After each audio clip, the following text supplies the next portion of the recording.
you guys, it's William calling from wiwibloggs, and I'm joined by Angus in the north of England and Denise in the Netherlands. And last night, you might have heard a volcano erupting up north. Don't worry, it was not Iceland. It was actually María Ólafsdóttir, who won the national selection in Iceland and will sing her song Unbroken at Eurovision. Yeah. Angus, Denise, first reactions. Yay! Yes, she is my favorite, and I loved it. And she's my new number one. Yeah. I'm the same. Like, she's rocketed past Trancha in, like, the rankings. Like, she's incredible. I have, like, Johanna vibes about this, and I haven't had those since 2009, so it's been, like, this has been, like, a long time running, and just, like, such a good song, such a good performance, such a good performer, the whole package. Yeah. Absolutely. You know what I love is she's like the anti-diva. She's like not a bitch. She's just like a sweet girl.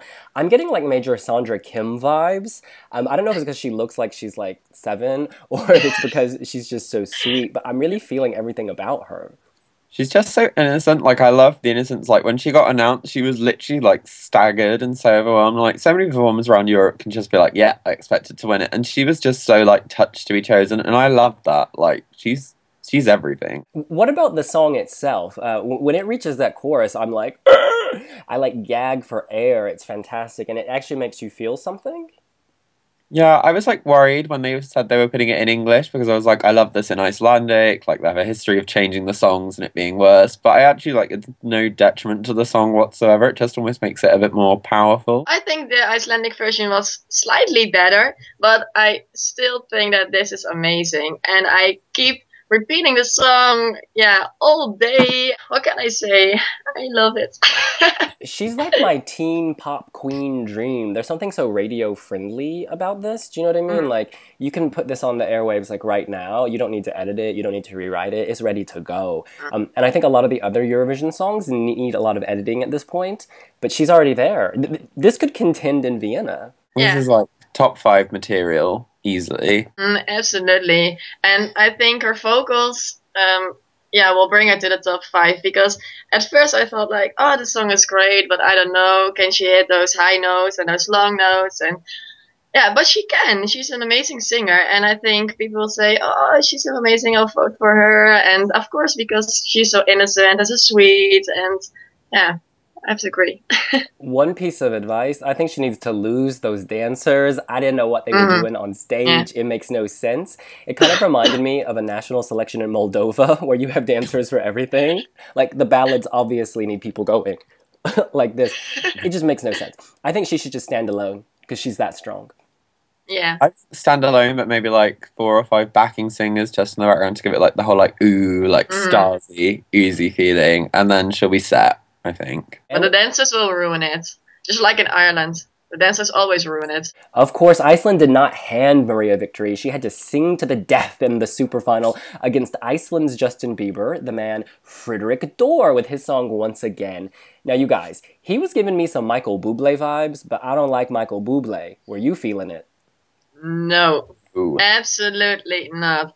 I was so afraid that he was going to be the winner, and I mean, it's not that bad, but just like you said, it's like Michael Bublé, and I don't like him either. And the song is really dated, and the guy has a great voice, but that's all. And he can go to Eurovision, but with another song, not with this one. I mean, I think, like, I'm all for love being an open door, but in this case, I wanted to slam the door in his face. Like, that song was horrible. He was horrible. The performance was terrible. I'm just, like, I'm so glad Maria, like, wiped the floor with him, because I was terrified when everyone said he was popular, because I was like, oh no, he's going to win.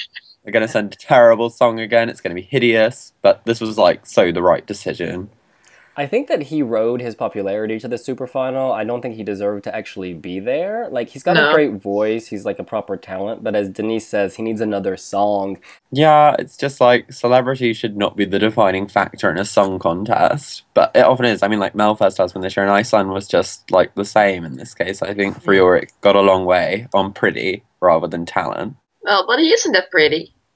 Well, I don't think he's that pretty, but well, yeah, he doesn't look awful. But... And we should quickly review the other 4 acts. Among them was one of the fan favorites, Sunday, with their song Feathers.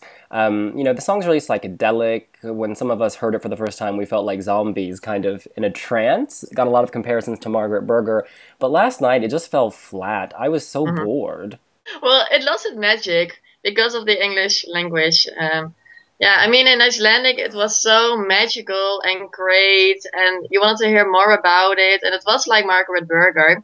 And in the English version, it was like, okay, still good, but not as awesome as it was before. I just think, like, it didn't commit to genre. It could even have been, like, this really icy electro-pop thing, or, like, an ethereal ballad, and it kind of flitted between the two, and that just doesn't work. Like, the two genres don't fit well together, and it was just jarring in the end.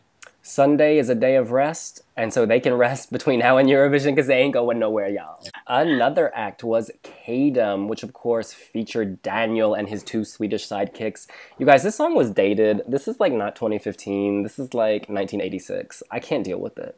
This is just, like, relying on pretty, like, they want it to be Alcazar, this is not Alcazar, they can't blame it on the disco. They just, like, they have to find somebody else to blame for everything that went wrong in that performance. It was really fun, and I'm glad to see that, well, normally in Iceland they don't have songs like this, it's just ballads or something else. So I'm glad that they put this in their selection, so we could see something different, and it was fun, but no, not final worthy.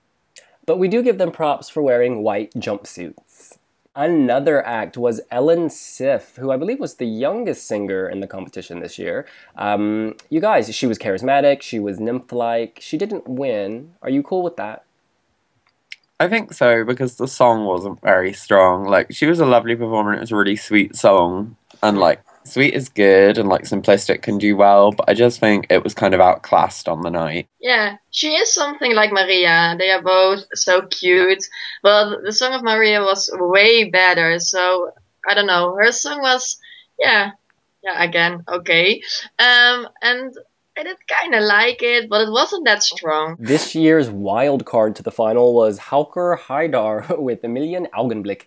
You guys, I don't know why he got the wild card. I mean, good voice, terrible song. This wasn't great. I mean, like, I feel like Iceland's selection this year has been a long story of great voice paired with terrible song, apart from, like, a few select exceptions, and this was no different to the others. I already forgot the song, so I've heard it several times, but I can't remember a single word of it, so it's forgettable.